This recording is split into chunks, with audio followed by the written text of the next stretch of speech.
வணக்கம் மகளே, எல்லோரும் எப்படி இருக்கீங்க? நான் இப்போ சென்னையில் இருக்கேங்க. எதனால் சென்னைக்கு வந்தேனாக்க, பெங்களூரில் பார்த்தீங்கன்னா குளிர் அதிகமாக இருக்கிறதுனால சென்னைக்கு வந்தேங்க. சும்மா வந்து ஒரு ஒரு வாரம் இருந்துட்டு போகலான்னு வந்தேங்க. பார்த்தா நான் வந்த நேரம் ரெட் அலர்ட் சென்னை ஃபுல்லாகவே. ஏன்னா புயல் கரையை கடக்க போகுதுன்னு சொல்கிறாங்க. அங்கே பனி பெய்யுதுன்ட்டு இங்கே வந்தால் இங்கே பாருங்கள் புயல் அடிக்குது. போன வருஷம் 12 மாதம் டிவியில் பார்த்துன்னு இருந்தோம், புயல் வருது அது வருதுன்ட்டு.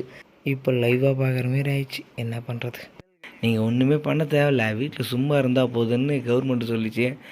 நாங்கள் எப்படி சும்மா இருக்கிறோமோ வீட்டில், அந்தமாரி நீங்களும் சும்மா இருங்க. புயல் காற்றுல பொறி சாப்பிட்லான்னு ஆசைப்படாதீங்க. எல்லாம் சேஃபாக இருங்க, பார்த்து பத்திரமா இருங்க. புயல் கரையை கடந்து நல்லபடியாக போகட்டும், நம்மளுக்கு எந்த ஒரு சேதாரம் இல்லாத.